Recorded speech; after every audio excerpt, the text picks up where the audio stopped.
kembali lagi di Midnight Live. Aumania mana suaranya? Au!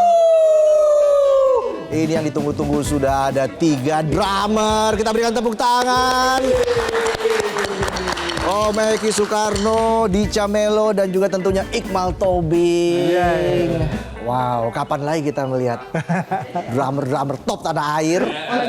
Yang tentunya punya perhelatan di akhir pekan ini ya. Tapi sebelum ke sana saya juga ingin tanya Om Eki. Om Eki dulu gimana sih kok bisa jadi drummer, itu siapa yang menginspirasi Om Eki? Wah, banyak itu senior-senior saya dulu. Terus banyak ada ya, salah satunya papanya Iqbal termasuk yang menginspirasi saya. Kemudian ada almarhum Fuad gitu waktu itu. Jadi banyaklah pada saat itu. Kalau yang di Indonesia ya, orang luar kan banyak juga tuh. Ada yang sudah meninggal, ada yang masih ada gitu. Jadi memang asik sih main drum tuh. Gimana seru ya? Seru gitu. Jadi kayaknya pukul-pukul karena perkusi kan. Perkusi, alat drum kan masuk di rumpun perkusi. Perkusi adalah alat musik yang dipukul. Namanya pasti selalu di touch up dengan pukul. Baik mau pakai tangan maupun pakai alat bantu yang lain.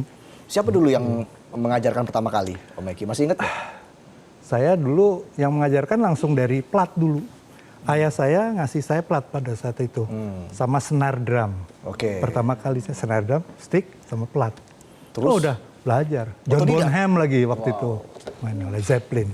Langsung belajar. Akhirnya tadinya saya mau ditinggal di sana nih. Di luar ya.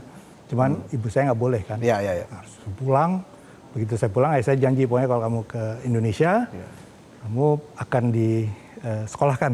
Sekolahkan kursus lah. Cari di sini akhirnya belajar.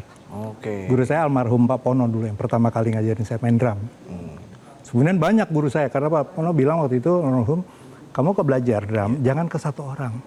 Sebaiknya banyak. Banyak referensi ya? Berbagai referensi. Ya termasuk ke Bang Jeli, ke almarhum Edi Tulis, almarhum Beni Mustafa. Gitu. Banyak yang saya mengenyam pelajaran-pelajaran dari mereka-mereka itu. Nah, karena pada saat itu belum ada tuh yang namanya YouTube, universitas. Nah, kayak anak sekarang kan, coach belajar sendiri ya. Kamu belajar sendiri pakai YouTube, universitas YouTube ya. Sarjana. Universitas YouTube. Mal, tentunya kan pengaruh bokap, wah kental banget nih. Banget. Jadi digembleng apa aja dulu tuh, Mal? Sebenarnya kalau gue sih lebih gembleng sih enggak ya. Karena kalau main drum itu sebenarnya gue dari umur 1,5 tahun. 1,5 tahun? Ya, tapi makin gede jadi pemain sepak bola profesional. Lebih asik mana? Kalau dua-duanya sih, cuman kayaknya kalau untuk pada saat itu gue kan sempat Persija Junior. Tapi kayaknya kalau untuk dulu kalau untuk di Indonesia kayaknya kalau untuk atlet kayaknya lebih menjanjikan jadi better musisi aja deh, entertain aja deh gitu. Banyak racun-racun dari bokap lah, apalagi bokap sendiri contohnya lah, role model gue tuh bokap gitu.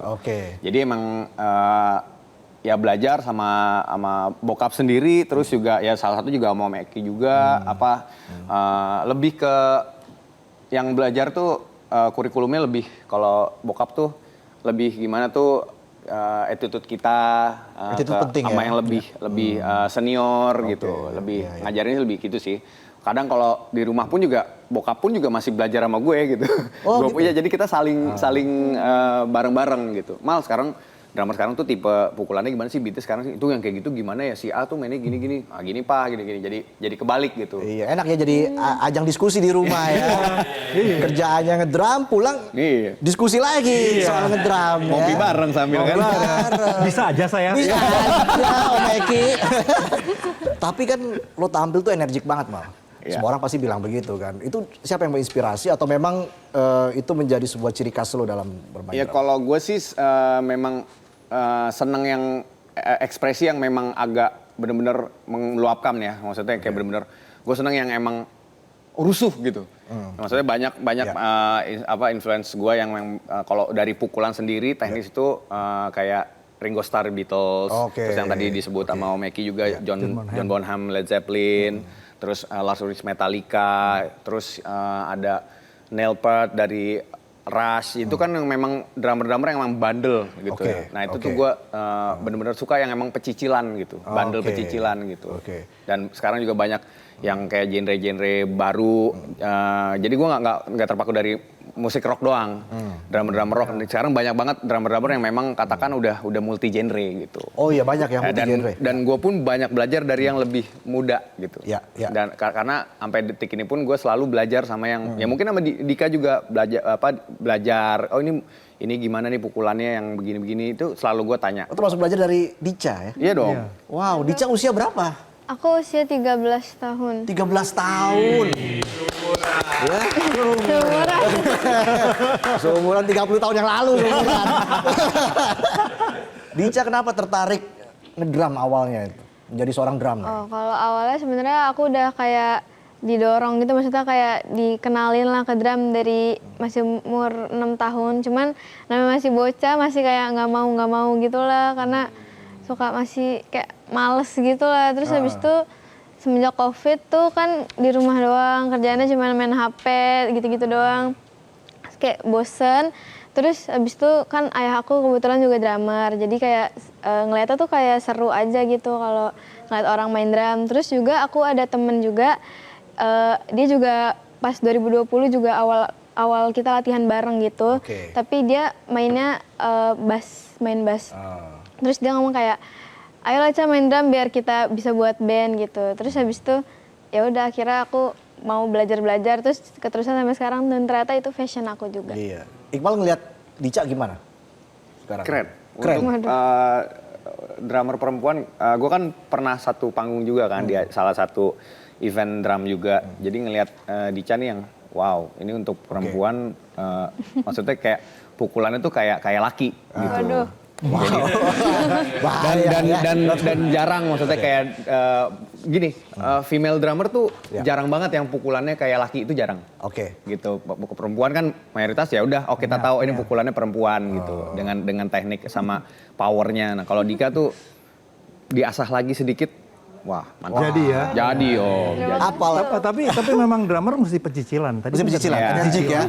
Harus yang energik gitu. Kalau drummer tidur kitanya yang gitu, bener nggak Mal? Iya. Iya aja.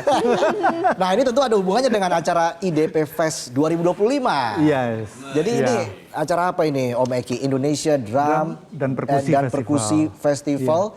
Tahun ini yang ke-9 kalinya.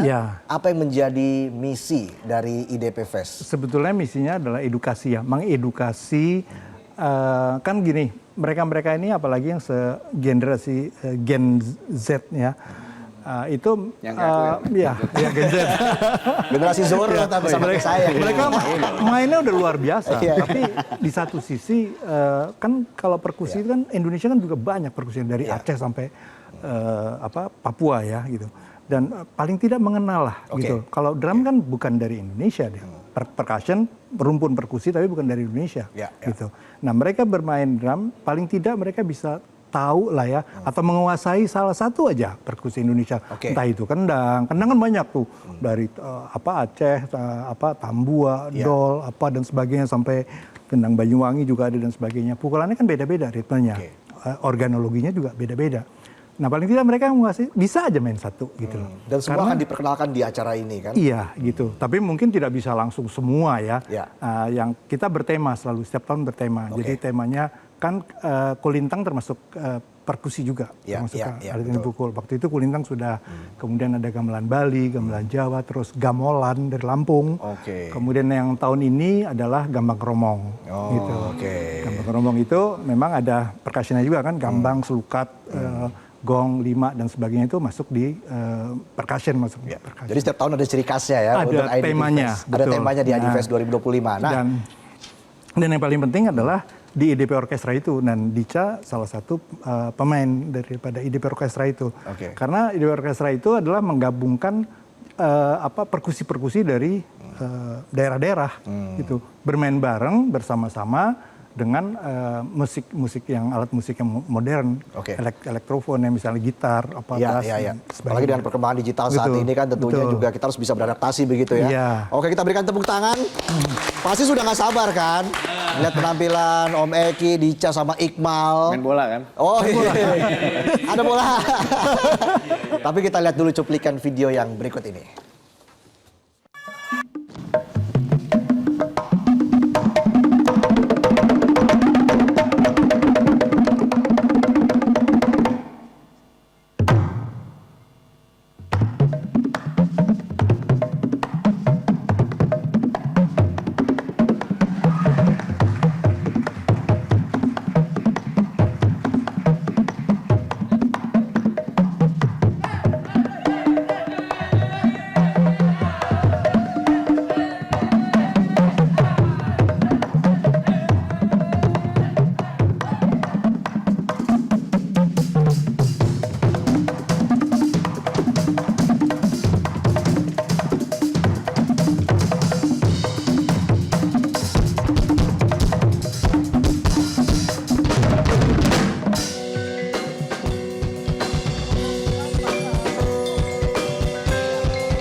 Yang kita tunggu-tunggu. Sebelum mulai, sebelum ditutup, saya mau kasih hadiah stick. Drum stick Indonesia Drum dan Perkusi Festival, tapi tahun lalu. Tahun ini kan belum. Iya, iya. Itu, ini. Wah, terima kasih Buat banyak. Risa. Satu lagi buat Otong. Kalau Iya. buat Otong kasih saya aja, nggak apa-apa. Oh gitu? Iya. Bisa? Nggak apa-apa. Nanti saya kasih ke dia. Oke. Ada satu buat makan mie ayam Oh, kayaknya. iya. Begini ya. Bisa aja Iqbal. Masuk. Oke. Sekaligus menutup perjumpaan kita di Midnight Live hari ini. Inilah penampilan dari Om Eki, Dica dan juga Iqbal.